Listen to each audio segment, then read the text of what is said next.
Raise your hand if you have a sibling. Raise your hand if you have more than one. Okay, so many of you will be able to identify with my experience here. I grew up the middle child with an older brother and a younger sister, and I'll tell you I had different experiences. When my brother would sneak out, you see, I was jealous I couldn't because I was a little bit younger than him. And so we had this fence, that you had to really kind of get on and get your hands like this, almost like you see in the movies where you'd see the little fingers sticking up on the other side. And so that was the only way to climb back up once you got out. So I can remember as a kid, grabbing whatever I could find, a stick, and as soon as I saw those hands coming up, stabbing at them, making sure he couldn't get back up, making it the most challenging experience to get inside as I could. And then for my sister and I, we were much more close in age. I can remember the experiences of helping her, oh my gosh, Mom, the washer's not working when she's climbing up, right? I need help so that you can help me, drawing her eyes away. Or coming outside and helping her climb up. And those are different experiences, right? Those are different, very different realities, on both ends.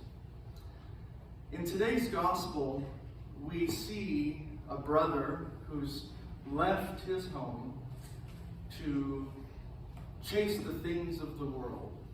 He took his inheritance, which, if you take it early when your relative is still alive, what that means is you're saying, you're dead to me.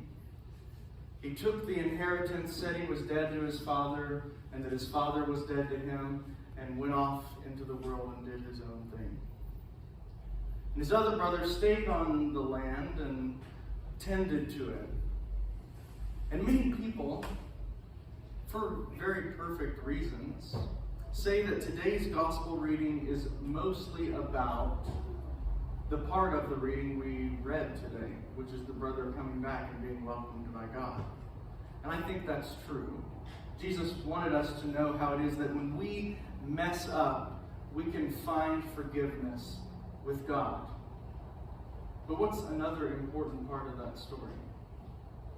I think an important part we so easily and so often overlook is the relationship between these two brothers. Because if the father in the story is supposed to be God our Father, then what are the brothers supposed to represent? Our relationship to each other. Much like my relationship to my brother and to my sister, we have the choice to either grab the stick and start shoving at the fingers when somebody keeps coming, when someone tries to get back into the fold, or we can help them up, help them over the fence. We can do everything in our power to make it easier to come back. Because folks, sometimes when it's hard to come back into the fold, you don't want to come back into the fold. When I know that if I come here today, if I came to church today, I was going to be judged or maligned, and many people's experience of the church is that. But not here at Holy Family, amen? Amen. Many people of the church's experience is that, and so it becomes so difficult to come back into the fold. And I want us to commit this week, this Lenten season, this year, to making it easier for people to come back into the fold. Because right now, it's been a tough few weeks. It's been a tough year. And for many reasons, many people are wanting, needing, craving the family that is the church. And if we make it easier for people to hop that fence, if we welcome them when they get over the fence, I think we'll have more people. I think we will experience joy together and experience the feast that we said that is celebrated in the presence of God with one another.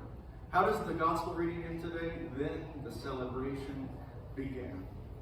We're entitled, we're able, we're willing to celebrate when we've welcomed people back.